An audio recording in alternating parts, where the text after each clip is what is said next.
¿Cómo están? Buenas noches.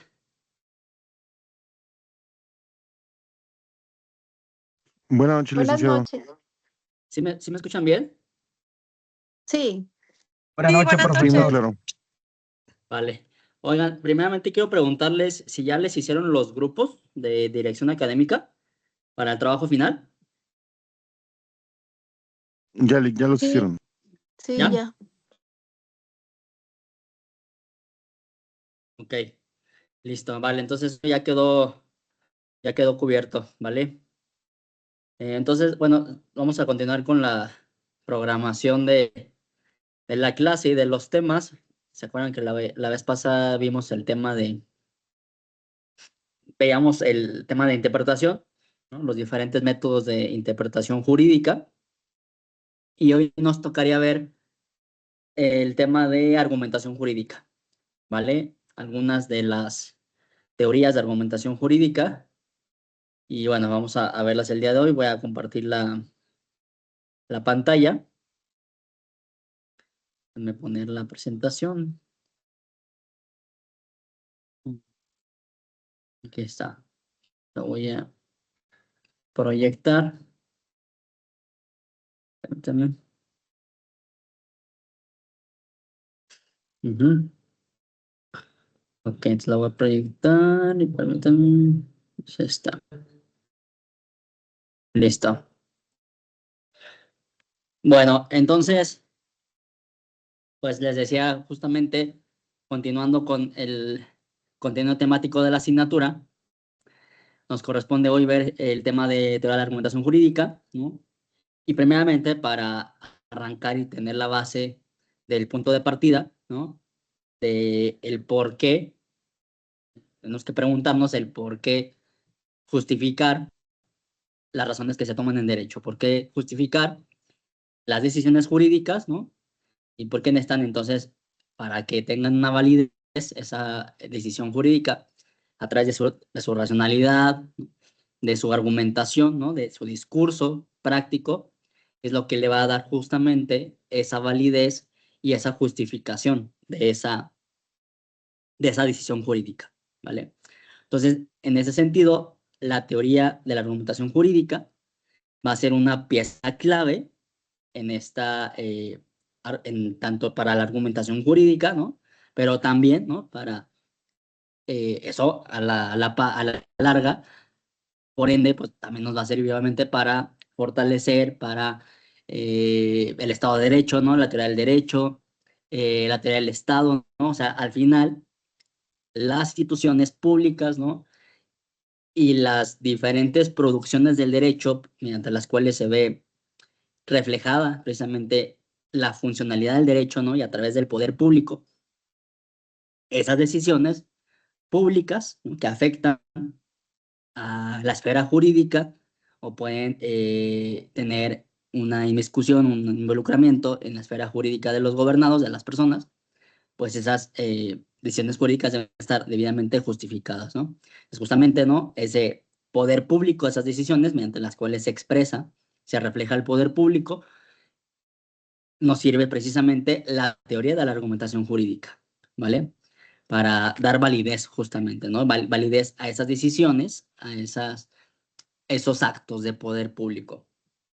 Bueno, y aquí podemos decir, ¿no? Que uno de los grandes exponentes, ¿no? De la teoría de la argumentación jurídica, por lo menos en nuestro continente, en la cultura angloamericana, ¿no? Continental, del derecho, pues tenemos ya el bastante, ya estudiado, conocido, ¿no? Uno de los grandes, ¿no? De la argumentación jurídica, Robert Alexi, con su teoría de la argumentación jurídica. Y también vamos a tener Markovic, otro de los grandes, ¿no? De la argumentación jurídica, ¿no? Con su libro Legal Reasoning, ¿no? Y Legal Theory. Entonces, ellos van a ser como este parteaguas, ¿no? Les digo, por lo menos en nuestra cultura angloamericana continental del derecho, en esos años por ahí de los 80, 70, poquito antes de los 80, aparecen estas dos obras estos dos grandes exponentes que vienen a explicar, ¿no? Y justamente dar una teoría de esta validez de las decisiones del derecho, ¿no? Bueno, entonces, primeramente, ¿no? Pues tenemos que ver justamente, ¿no? Cómo podemos definir, primeramente, cómo definir teoría. O sea, para hablar de una teoría de la argumentación jurídica, primeramente tenemos que entender, tenemos que irnos a la primera palabra del concepto teoría, que se entiende por teoría, ¿vale? En ese sentido, ¿no? La teoría justamente es lo que nos va a explicar, lo que nos va a contextualizar, ¿no? Sistematizar la argumentación jurídica, ¿no? Al final, justamente, ¿no?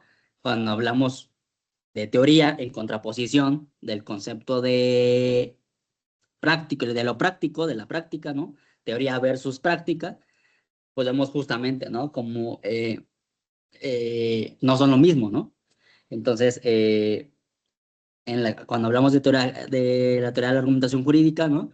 Pues estamos justamente, ¿no? Hablando de la teoría, ¿no? Y ya la práctica, pues es otra cosa, ¿no?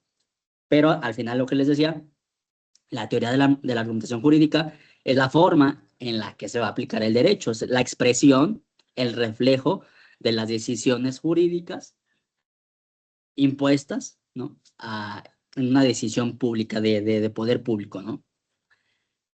Y también la teoría de la argumentación jurídica, además, puede ser prescriptiva, es decir, nos dice algo, nos mandata algo, nos dice algo, nos ordena algo, etcétera, ¿no? Y aquí pueden haber diferentes perspectivas, ¿no? Desde una perspectiva empírica, que es justamente el contexto, o sea, en términos prácticos reales, la justificación del contexto de la justificación del acto, ¿no? Jurídico, pero también una perspectiva conceptual o analítica, que justamente trata de conceptualizar, sistematizar la argumentación jurídica desde el ámbito conceptual analítico, ¿vale? Distinto a lo que decíamos, esa perspectiva empírica, práctica, ¿vale? Y también va a haber una tercera perspectiva de esta teoría de argumentación jurídica de manera prescriptiva, que es la perspectiva normativa o legal, que justamente, ¿no?, va a aportar estas fórmulas normativas que conocemos, estas formulaciones normativas, para mejorar precisamente la argumentación de cada uno de los operadores jurídicos, ¿no? Y es lo que justamente vamos a aplicar.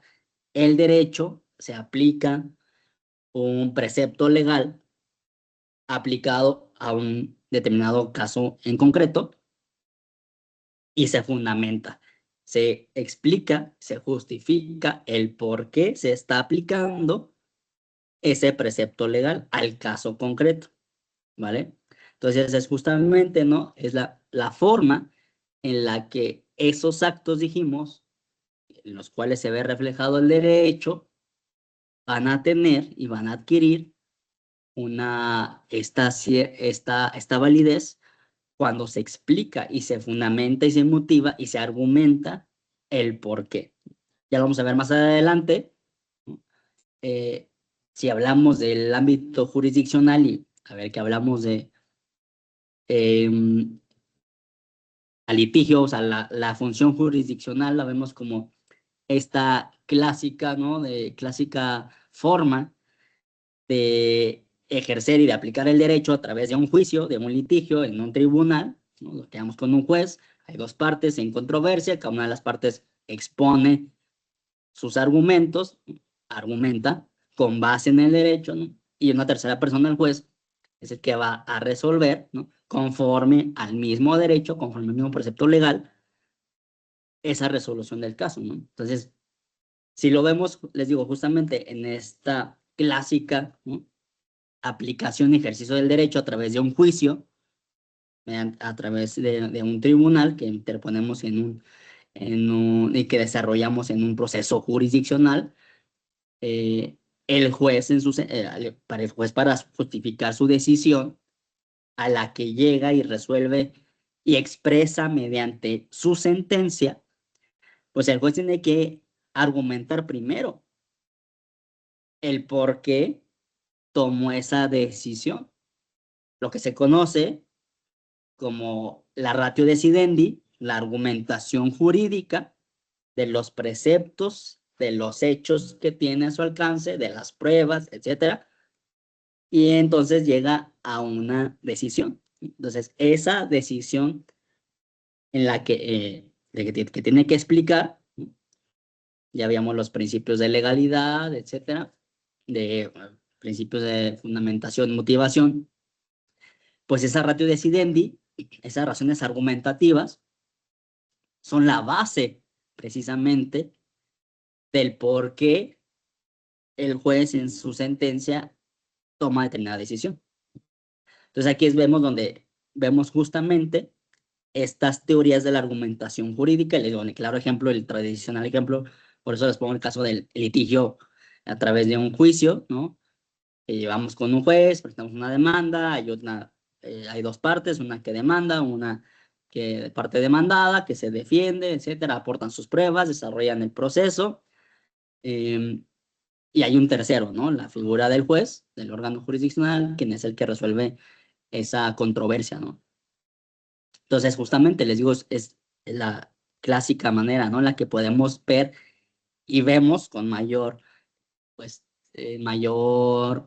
claridad el juez en su sentencia, ¿no? Que tiene que argumentar y motivar, pero no es la única, no es la única forma o la única vía o la única manera en la que el derecho se debe de aplicar y tenemos que fundamentar las decisiones. Al final, les digo, si hablamos del poder público y hablamos de derecho administrativo, pues todos los actos administrativos de derecho público deben estar debidamente fundados y motivados. Entonces tiene que haber una argumentación, ¿no? Tanto para poder legislativo, que tiene la facultad de crear normas, ¿no? El poder ejecutivo al momento de ejecutar y al momento de aplicar y emitir actos administrativos. En todas las decisiones, les digo, tiene que haber esta fundamentación, esta justificación, ¿no? Y es justamente lo que pretende esta teoría de la argumentación jurídica, describir, conceptualizar, sistematizar la argumentación jurídica, ¿no? Y explicar el porqué de esas decisiones jurídicas, ¿vale? Y ahí entonces tenemos que el objetivo ahí dice objeto de la argumentación, por eso ahorita me causó, porque lo correcto sería decir objetivo, no objeto, no estamos hablando de cosas materiales, ¿no? Sino el objetivo de la argumentación y de la teoría de la argumentación jurídica, pues es justamente, primeramente, partir de la idea que es una actividad que corresponde, les digo, no únicamente ni exclusivamente a los jueces en sus sentencias, y lo que es como la que podemos ver en clásica, ¿no? Que podemos ver mayormente reflejada o podemos decir, pues el juez tiene que argumentar su decisión, pero al final todas las autoridades, ¿no? Si hablamos en el ámbito público, de derecho público, tienen que fundamentar, justificar, explicar sus decisiones, ¿no? Entonces es una actividad, ¿no? Propiamente humana y la creación de la norma, lo que decíamos la clase pasada, la creación de la norma, la aplicación de la norma, o sea, al final todas son actividades, los operadores jurídicos somos personas que aplicamos de alguna u otra manera el derecho. Y para que entonces que el derecho pueda tener validez, ese derecho y esas decisiones que se toman conforme a derecho deben estar, repito, debidamente fundadas, motivadas, argumentadas y explicadas, justificadas, ¿vale? En ese sentido, ¿no? Decíamos que argumentar significa dar razones que justifiquen un determinado enunciado, ¿no? Y entonces también ahí entra lo que veíamos en la clase pasada de la interpretación jurídica. Que decíamos, puede haber casos de que la misma norma sea ambigua, sea oscura, no sea clara. Y ahí también entran esas teorías también de la interpretación jurídica, esos métodos de la interpretación jurídica, para después llegar a aplicarlo conforme ya una vez interpretada conforme a un método, a una técnica, etcétera, de interpretación. Ahora sí, lo aplicamos y damos los argumentos y damos las razones y explicamos la justificación de un determinado enunciado. ¿De acuerdo? Bueno, y aquí me gustaría hacer referencia, ¿no?, a lo que justamente hablamos, ¿no? Hay que ver justamente, ¿no?, en los ámbitos en los que podemos utilizar y en los que se utiliza la argumentación jurídica, ¿no? La vamos a encontrar, les decía, podemos dividir 3 tipos de normas en las que al final tienen que argumentarse, ¿no? Y nos van a servir justamente las teorías de la argumentación jurídica, ¿no? Las normas pues del derecho, debidamente escritas por un proceso legislativo, creado por un órgano facultado para ello. Las decisiones políticas, podemos considerar también en el ámbito político, ¿no? Y también, desde luego, ¿no?, el ámbito moral, ¿no?, del derecho. Al final, también les decía que en la primera clase de introducción del encuadre recordarán que les decía al final el derecho, pues el derecho no es una ciencia totalmente neutra, ¿no? Al final el derecho va a tener ideología y al final también el derecho va a tener otros factores, ¿no?, que van a influir no en la teoría, no en ese deber ser, que ahorita vamos a ver el deber ser, sino ya en la practicidad del derecho. Cuando el derecho se hace práctico y se aplica, ¿no?, pues el derecho, en la mayoría de ocasiones, no va a ser un derecho neutro, no va a ser un derecho puro, sino va a haber otros factores externos que van a modificar o pueden influenciar esas decisiones y esa aplicación del derecho, ¿no? Y es justamente lo que quiero hablarles ahorita, a continuación, de justamente, ¿no?, del deber ser, por una parte, y del ser, por otra, ¿no? Que lo vemos muchas veces, les digo, en derecho, vemos justamente muchas veces, ¿no?, y nos encontramos en nuestra expertise diaria, en nuestra función diaria como operadores jurídicos, pues nos encontramos muchas veces con este dilema. Por una parte, el deber ser, lo que dice la norma, ¿no?, la forma de interpretarla, ¿no?, etcétera, y la otra, cómo se aplica, ¿no? Y también, justamente, por eso, la génesis o la finalidad de la norma, de justamente regular la convivencia social de las personas, ¿no? Y entonces el por qué, ¿no?, argumentar consiste justamente, ¿no?, en justificar, fundamentar, ¿no?, basar enunciados normativos, ¿no?, a juicios prácticos, ¿no? Pues llevamos este deber ser de la norma, de lo que está establecido en la teoría, y lo aplicamos al caso concreto, que les digo muchas veces, pues puede también distar, ¿no? Puede ser muy distinto, ¿no?, de ese deber ser del ser, ¿no?, en la realidad, en la práctica real jurídica, ¿no? Pero les decía, justamente también esa es la finalidad de la norma, la génesis, la finalidad, ¿no?, de el porqué de las normas y por qué las normas son necesarias y por qué las normas lo que tratan justamente es regular el deber ser. O sea, del cómo debería de ser la sociedad, ¿no? Y por eso tenemos normas, por eso existe un ordenamiento jurídico, un Estado de Derecho, etcétera, que tenemos que cumplir, apuntalando precisamente al cumplimiento de ese deber ser. Entonces, la norma lo que nos va a decir es por qué te tienes que comportar y por qué debemos comportarnos o no de un determinado modo en sociedad, ¿vale? Entonces, pues justamente, ¿no?, lo que decíamos en cuanto a la emisión de las sentencias de los órganos jurisdiccionales, ¿no?, que en una sentencia, aunque existan aspectos, ¿no? Que explique, que por una parte nos den la luz o nos expliquen o nos den a entender cuáles han sido los hechos, motivo de ese conflicto, de esa disputa.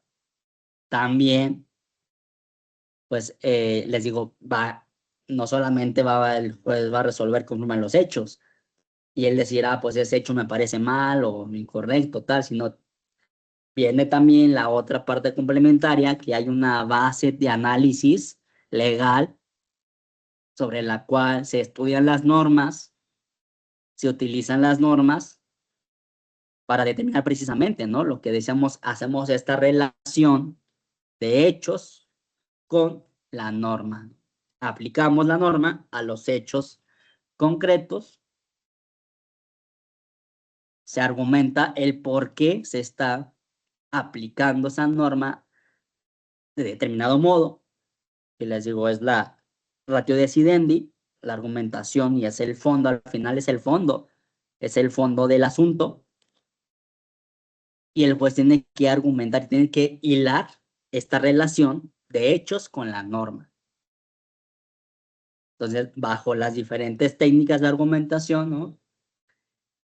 Vamos a llegar a esta concepción lógica, a esta estructuración lógica de argumentación para que el juez o determinada autoridad resuelva y aplique el derecho con base en esa argumentación, con base en ese análisis, con base en esa explicación de la relación entre los hechos y la norma, para poder llegar a una resolución, a una conclusión de esa conjunción, esa relación de los hechos, las pruebas, las normas, etcétera, y se llega a una conclusión, ¿vale? Bueno, y les decía, ¿no?, que la argumentación jurídica, les decía, la vemos aplicada así, por supuesto, mayormente nosotros que somos abogados, pues esa concepción tradicional, ¿no? De esa tríada procesal, de litigio, ¿no? De los tribunales, de los jueces que emiten sus sentencias, que aplican justicia, etcétera. Pero al final lo que comentábamos, la argumentación jurídica no solamente se aplica en un órgano jurisdiccional, no solamente la vemos aplicada en una sentencia, cuando el juez explica su sentencia y da las razones por las cuales tomó esa decisión. Les digo, al final, la argumentación jurídica se desarrolla en diversos ámbitos del derecho. Les digo, en el ámbito legislativo, cuando se crea la norma, en la aplicación con el Poder Ejecutivo, cuando aplica la norma, con sus actos de gobierno, de poder público, en la doctrina, etcétera, ¿no? Pero, claro que la vemos, les digo, más reflejada y se concentra fundamentalmente en esta labor jurisdiccional que llevan los jueces a través de sus razonamientos jurídicos que emiten, ¿no?, a través de sus sentencias, ¿vale? Y otra cosa que también lo que ya también les comentaba, ¿no? Que si bien la argumentación jurídica, ¿no?, se enfoca y se orienta al estudio de la norma jurídica, de la aplicación a partir de la norma jurídica, de la aplicación de la norma jurídica. Sin embargo, les digo, no podemos ignorar estos otros factores y estos otros razonamientos como morales de la propia persona, ¿no?, que está aplicando el derecho, ¿no? Porque al final les digo, el razonamiento, hoy en términos prácticos y en la realidad, ¿no?, pues el derecho no es puro, no es puro. El derecho, les digo, es ideología, es interpretación, y, no, pues no va a ser solamente aplicar, ¿no? O sea, va a estar vinculado siempre este razonamiento legal, razonamiento jurídico, con este razonamiento moral, ¿no?, de la propia persona, porque era justamente lo que mencionamos. Al final, todas estas acciones en las que se aplica el derecho, estas acciones que vemos de los poderes públicos son realizadas a través de personas. Los operadores jurídicos son personas quienes aplican el derecho, es producto resultado del intelecto humano, de la misma mente humana. Y esa mente humana pues está llena de muchos factores, está llena de muchas pues aspectos en los cuales va a haber este reflejo de todos esos factores, esos aspectos, ¿no?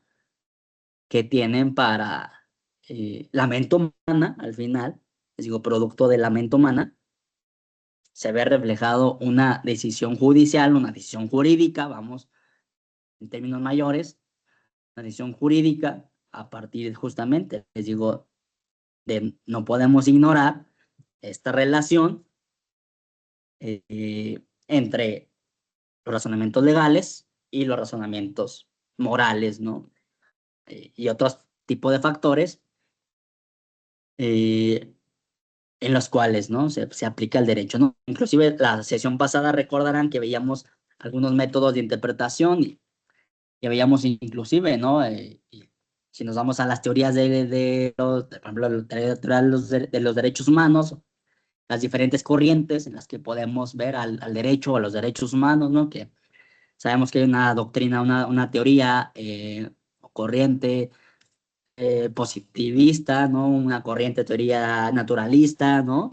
Pues ya desde ahí, pues ya partimos de una preconcepción, ¿no? De una ideología y que al final, le digo, no podemos ignorar y que se ve reflejada, ¿no? En esas decisiones jurídicas, ¿vale? Bueno, ¿cuál es la utilidad de la teoría de la argumentación jurídica? Nos puede servir para dos aspectos, para dos sentidos. Les decía, por una parte, indica qué tipo de actividad decisional, de aplicar y tomar una decisión jurídica, puede ser válida o no válida, ¿no? A lo que le va a dar validez a una decisión jurídica. Y en segundo sentido, pues es justamente, es la manera en la que esa decisión se va a legitimar a través de esos argumentos, de esos mecanismos profundos de razonamiento jurídico y explicar pues, detalladamente y profundamente esta aplicación de las normas. Entonces es la manera en la que se van por eso el principio, ¿no? De fundamentar y motivar en el derecho es lo que va a dar legitimación a esas decisiones jurídicas, ¿vale? Bueno, y ahora hablaríamos precisamente de la racionalidad y el derecho. El por qué el derecho tiene que ser racional. El por qué el derecho no lo podemos aplicar así indiscriminadamente, sin ningún tipo de sustento, ni argumento, ni razonamiento. Entonces, el derecho para que pueda ser válido, funcional, debe ser racional, por supuesto. Entonces, el derecho tiene que estar concebido fundamentalmente como una expresión de la razón. ¿Mm? En sentido fuerte, ¿no? En contrasentido, en oposición a la voluntad de querer hacer, ¿no? Lo que, lo que venga en gana, ¿no? Y eso lo vemos a través de la historia, de la humanidad misma, con los reyes, ¿no? Con el poder absoluto, que no tenían ningún tipo de límite, no tenían racionalidad sus decisiones. O sea, era increíble, ¿no? Como el rey podía imponer impuestos excesivos, ¿no? Controlar el poder, etcétera. Entonces, el derecho tiene que ser racional, tiene que estar explicado, fundamentado, justificado. es la expresión, ¿no?, de la razón a través de las decisiones jurídicas. Bueno, y aquí vamos a tener entonces 4 modelos básicos que nos pueden dar luz precisamente de la razón jurídica. Y vamos a tener aquí 4 modelos, ¿no?, de razón jurídica y sus representantes, ¿no? El primer modelo es el modelo fuerte-fuerte, que justamente, pues, como su nombre lo dice, hay una razón fuerte para crear el derecho, por lo tanto, se aplica por una razón igualmente fuerte, y es ahora sí que pues el derecho por el derecho, vamos a llamarlo así, ¿no? Y uno de los representantes de este razonamiento jurídico fuerte es Immanuel Kant. Segundo modelo, el modelo fuerte-débil. Aquí en este modelo fuerte-débil, el derecho se crea por una razón fuerte, pero se aplica por una razón débil, ¿no? Entonces, se aligera la aplicación del derecho. Entonces, ahí hay una disminución de ese modelo del fuerte-fuerte, la máxima expresión del derecho, ¿no?, que uno de sus representantes sería Kant, y en este modelo fuerte-débil podríamos mencionar a Tomás de Aquino, por ejemplo. Y luego de ahí nos vamos a un tercer modelo, que es el modelo débil-débil, que hay una creación, una razón de creación del derecho débil, y por lo tanto, una aplicación del derecho igualmente débil, ¿no? Y aquí uno de sus representantes es Perelman, ¿no?, también otro de los grandes de la argumentación jurídica, ¿no? Entonces ahí también lo podemos ver, ¿no? Y por último, el cuarto modelo, el débil fuerte, la creación del derecho se crea por una razón débil, pero se aplica por una razón fuerte, ¿no? Y aquí encontramos, ¿no?, este estándar, ¿no?, la argumentación jurídica estándar, ¿no?, de cómo aplicamos y cómo vemos al derecho y cómo explicamos las decisiones con esa racionalidad, con esa razón jurídica, ¿no?, del derecho, ¿no?, que debería ser, al final, pues justamente, ¿no?, al estudiar estos modelos, ¿no?, podemos ver la manera en la que se aplica el derecho y la manera en la que se crea, por una parte, el derecho y del por qué se crea, y desde el legislativo, cómo se crea el derecho, las normas, ¿no? Y al final, después de que pasa por un acto de aplicación de gobierno y hay un tercer poder que revisa esa aplicación del derecho, pues es cuando ya vemos esta aplicación, ¿no?, fuerte del derecho, ¿no? Entonces, estos son los 4, ¿no?, modelos que podemos definir desde la racionalidad de la razón jurídica, ¿vale? Bueno, y para explicar eh, en qué consisten más a detalle este tipo de, de modelos, ¿no? Pues el modelo fuerte, les decía, es modelo, ¿no?, del derecho en su máxima expresión, ¿no? Y donde vemos aplicado, ¿en qué rama del derecho vemos aplicado al derecho en su máxima expresión? Pues en el derecho penal, ¿no?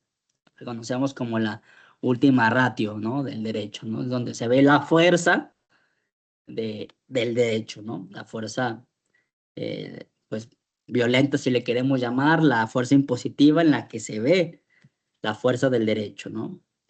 Entonces, el modelo fuerte justamente es lo que explica, ¿no?, que la razón de su creación del derecho es fuerte, pero también igualmente fuerte el momento de su aplicación, ¿no?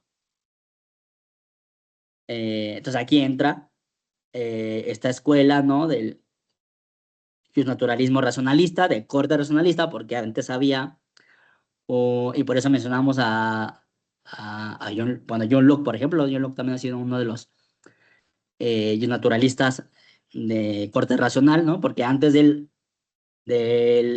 naturalismo racionalista había un naturalismo preponderantemente divino, ¿no? De corte divina, en la que era el derecho divino, ¿no? De que la creación del derecho era por obra de un ser supremo, divino, ¿no? Etcétera.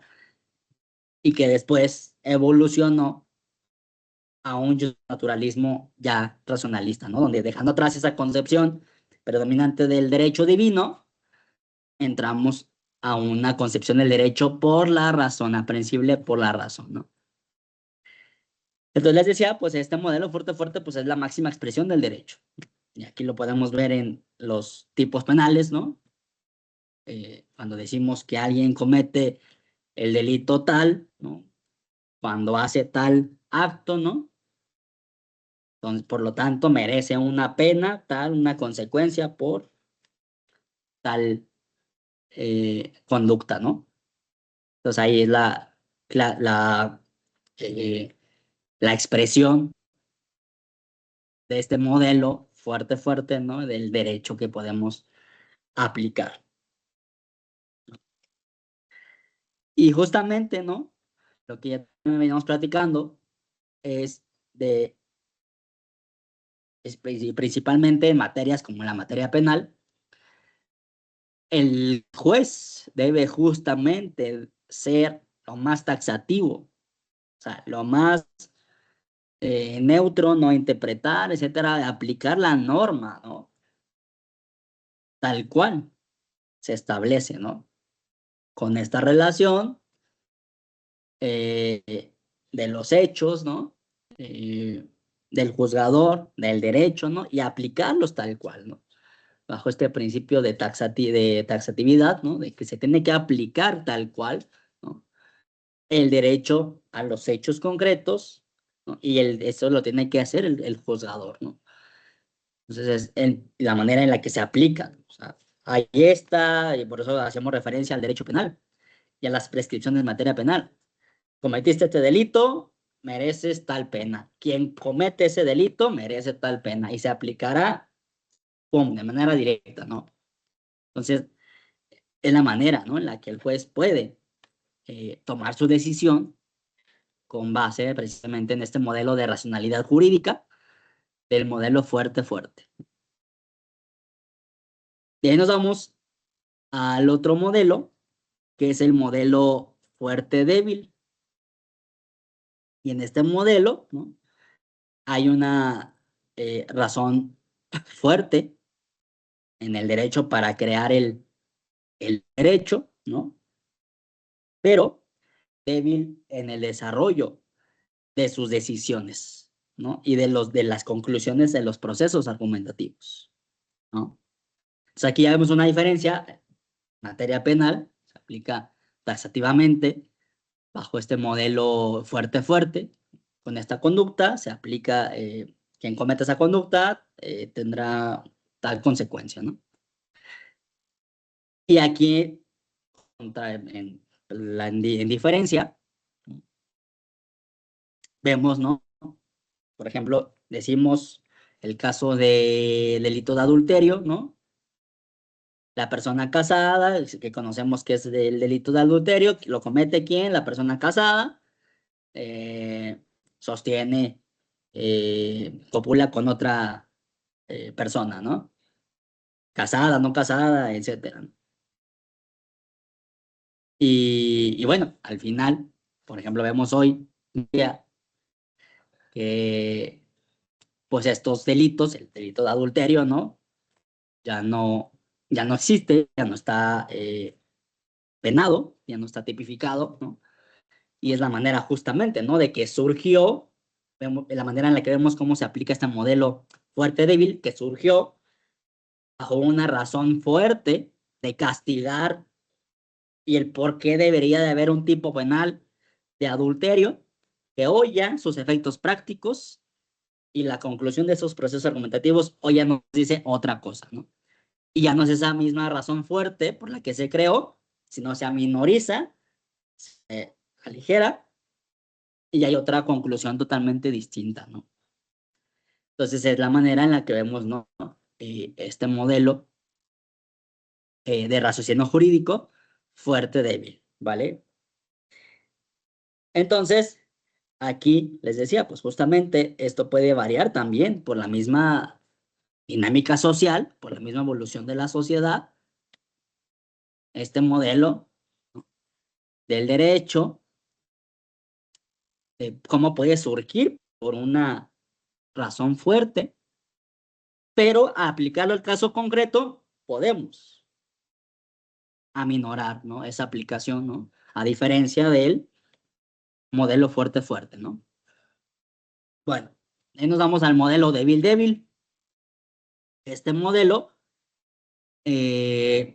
surge, bueno, primeramente tiene, el derecho surge por una razón débil y se mantiene en esa razón débil y se aplica igualmente por una razón débil, ¿no? Entonces, tanto la producción del derecho como su aplicación se inspiran en una razón en sentido débil. Y aquí, bueno, vemos este tipo de raciocinios, ¿no? Estamos viendo el tipo de raciocinios y la manera en la que se estructura, ¿no?, el lenguaje jurídico, las normas jurídicas, ¿no? Entonces, vemos a diferencia del derecho penal, ¿no?, que no hay una consecuencia así taxativa, concreta, directa, de que si se comete una conducta va a haber una determinada consecuencia. Pues acá no. Acá, pues el derecho, ¿no?, totalmente lo contrario, ¿no?, surge por una razón débil y se aplica por una razón igualmente débil, ¿no? Pero eso no quiere decir, claro, que no se deba de observar, que no se deba de cumplir, ¿no?, que no se deba de argumentar, ¿no? Pero justamente, ¿no?, o sea, hablando desde la teoría de la argumentación jurídica, vemos cómo se estructuran estos enunciados normativos, este lenguaje normativo, cómo se formula a través de una formulación normativa, y vemos la manera en la que está expresado el derecho, ¿vale? Bueno, y de ahí nos vamos al otro modelo, al cuarto y último modelo que estábamos analizando, que es el modelo débil fuerte, ¿no? Que en este modelo el derecho se rige, ¿no?, bajo una razón prudente, prudencial. Es como encontrar el equilibrio, ¿no? En tanto que el derecho la aplicación del derecho, ¿no?, tiene que ser más racional, pero en sentido fuerte, ¿no? O sea, el derecho se crea por una razón débil, pero se aplica en sentido fuerte, bajo un análisis racional en sentido fuerte, ¿no? Y aquí, por ejemplo, ¿no?, en una prescripción normativa, en un lenguaje normativo, en una construcción de una formulación normativa, ¿no? Por ejemplo, lo vemos en el caso de el principio del interés superior de la niñez, ¿no?, que nos dice, ahí sí nos dice, a diferencia del débil, pues solamente nos dice, ¿no? Por ejemplo, aquí veamos el ejemplo del modelo débil, ¿no? De toda persona tiene derecho a la alimentación nutritiva suficiente de calidad. El Estado lo garantizará. Pero no te dice ahí exactamente, ¿no?, de qué manera o a través de qué mecanismos, o si hay algo, mecanismo coercitivo, etcétera, ¿no? Y acá, ¿no? En el modelo débil fuerte, que surge por una razón débil, pero se aplica en sentido fuerte, por una razón fuerte, aquí en una expresión normativa, de lenguaje normativo, de construcción de formulación normativa. Vemos aquí, por ejemplo, si hablamos, les decía el caso, un ejemplo concreto, si hablamos del caso del principio de interés superior de la niñez, aquí el precepto normativo sí nos habla, ¿no? De en dónde se aplicará, ¿no? Y dónde se cumplirá, ¿no? Y aquí tenemos este ejemplo, ¿no? Que nos dice que en todas las decisiones y actuaciones del Estado se velará y cumplirá con el principio de interés superior de la niñez. Ahí ya te está diciendo dos verbos, dos acciones a realizar. Velar y cumplir, ¿no? ¿Y en dónde? En todas las decisiones. Ahí ya te dice, en todas las decisiones y actuaciones del Estado. Perdón, del Estado. Entonces aquí ya hay una aplicación en sentido fuerte, ¿no? Porque ya te dice la manera en dónde se va a aplicar, que se velará y cumplirá con este principio en todas las decisiones y actuaciones del Estado. Y luego también la segunda parte, lo dice garantizando de manera plena sus derechos. Entonces, si se fijan, aquí ya hay algo más, un mecanismo que ya hace la diferencia, contrario al modelo débil que pareciera ser muy genérico, ¿no? Muy vago. Sí, bueno, sí, el Estado garantizará, pero ¿cómo, no? Se escucha muy bonito, ¿no? Pues, pero ¿cómo, no? Y a diferencia, ¿no? En este modelo débil fuerte, la diferencia es que justamente aquí ya nos da algo de coerción del derecho, de cómo lo vamos a aplicar el derecho. Y ya nos dice, ¿no? En qué términos, de velar, de cumplir, en dónde, en todas las decisiones o mediante todas las decisiones y actuaciones del Estado, entendiendo todas las decisiones públicas, ¿no? De poder público. Y también nos dice que se garantizará de manera plena los derechos de los niños y adolescentes, ¿no? Entonces veamos aquí, les digo cómo las diferentes formas de argumentar el derecho y de razonar, mejor dicho, del raciocinio del derecho, de la racionalidad del derecho, se aplica a través de la forma en la que se estructuran las normas, ¿no? Entonces, si estamos hablando de derecho penal, ya abrimos un código penal.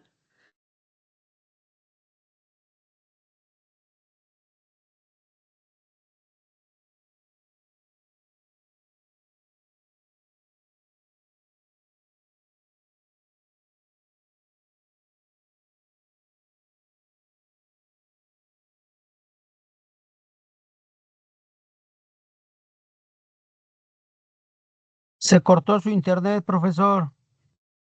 Se cortó, ¿verdad? No se escucha nada. No se escucha nada, se cortó. No, ya, se desconectó, creo.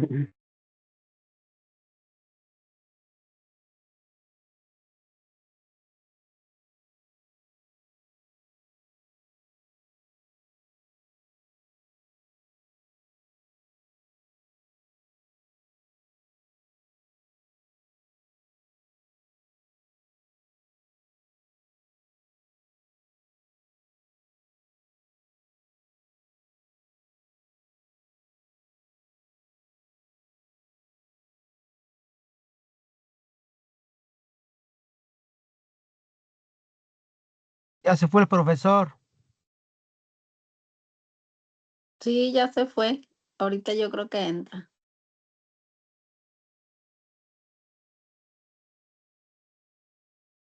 Algo le pasó a su sistema, a su línea. A lo mejor se le fue la luz como a mí. Yo estoy sin luz, pero hasta ahorita no ha fallado mi celular. Ah, qué bueno. Pero bueno, vamos a esperar un ratito. Sí.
¿Ya me escuchan ahí? Sí, ya se Te escucho, escucha. profesor. Ah, Sí, ya no, te es escuchamos. que estoy en la oficina y aquí luego hay medio mal internet. Pero no, ya con eso era la última diapositiva. Con eso ya acabaríamos la clase. ¿Tienen alguna duda, pregunta? O si no, ya con esto damos por concluida la sesión de hoy. Por mí está bien, gracias. Igualmente, profesor, sin problema. De acuerdo. No, pues muchas gracias por su atención. Entonces nos vemos la próxima semana. Seguimos con el contenido temático y bueno, ya que tienen los equipos, por favor, pues ya vayan ahí a ponerse de acuerdo y organizándose para sus trabajos finales. Y también creo que ya tienen que hacer algunas actividades extras, ¿no? De lo que veíamos, ¿no? Pues para que estén al pendiente de la plataforma y no se les vayan a pasar los tiempos y puedan cumplir con sus actividades en tiempo y forma. ¿De acuerdo? Sí, Carlos, Sí, gracias. ¿tienes profesor, la mano levantada? gracias. Creo que tu micrófono está apagado, Carlos, o no te escucho yo.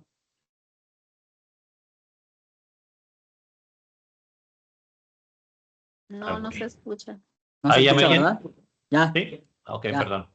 Tenía desconectado. Le comentaba que como tenemos acceso al final ese trabajo final no lo podemos ver más que en la última semana, me gustaría ver si nos pueden mandar las indicaciones por un correíto a todos o en el foro o algo para poder tenerlo, porque si no, no vamos a saber qué hacer en este tiempo. Ah, del trabajo final. Sí. Ok, les pongo un anuncio en la plataforma con las indicaciones, pero sí lo pueden ver, ¿no? ¿No lo pueden ver? No, hasta la última semana. Caray. Ajá, se desactiva. Ahorita no Todos. tenemos acceso a esa parte de la plataforma hasta una semana, en la semana que hacemos el trabajo. Caray, pensé que lo podían ver desde ahorita. Ok. No sabemos qué hacer ahorita. Ok, no se preocupen. Acuérdense que nada más es la simulación de que ustedes van a simular una audiencia de una sentencia de la Corte Interamericana y les pongo las indicaciones en un anuncio ahí en la plataforma. Sale, ¿Vale? gracias. Órale. No, gracias a ustedes. Pues nada, buenas noches, gracias por estar presentes y nos vemos la próxima semana. Bonita semana, cuídense mucho. Bendiciones, gracias. Hasta la próxima. Estoy al pendiente, Gracias, Hasta la bonita gracias. noche. próxima. Nos Buenas vemos. noches a todos. Gracias, buenas noches.